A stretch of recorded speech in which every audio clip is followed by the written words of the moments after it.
Success the school के जिम्मेदारान की जानिब से लड़कियों की मेयारी तालीम और दीनी माहौल में तरबियत के लिए टोली चौकी और पुरानी हवेली ब्रांच में लड़कियों के लिए एक्सक्लूसिव स्कूल का क़याम अमल में लाया गया है। तो जल्दी करें, सही वक्त पर दुरुस्त फैसला लें और अपनी शहजादियों की तालीम के लिए सक्सेस द स्कूल का इंतखाब करें।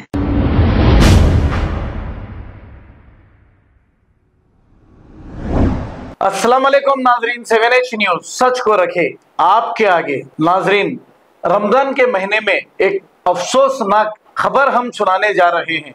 मुशीराबाद के इलाके भोलकपुर में एक कत्ल की वारदात पेश आई है। मोहम्मद गौस नामी इस शख्स को किसी ने कत्ल करके राह फरारी इख्तियार कर ली। नाजरीन, अब रमजान में तो सारे शैतान बंद रहते हैं ये कहा जाता है, लेकिन इस पाक महीने में जो इबादतों का महीना है, गुनाहें माफ करने का महीना है, इस महीने में भी गुनाहें अजीम कर रहे हैं ऐसे शैतान आखिर कहां से आ गए हैं। अब पुलिस को जैसे ही ये कत्ल की इत्तला मिली, मुशीराबाद पुलिस ने मौके पे पहुंचकर लाश को पोस्टमार्टम के लिए गांधी हॉस्पिटल मुंतकिल कर दिया और एक केस दर्ज करते हुए कातिलों की तलाश शुरू कर दी। आइए देखते हैं ये रिपोर्ट।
खबर है शहर की, खबर है गाँव की, खबर है सारी दुनिया की। 7H न्यूज पसंद आए तो लाइक कीजिए, शेयर कीजिए और सब्सक्राइब करना ना भूलें। 7H news.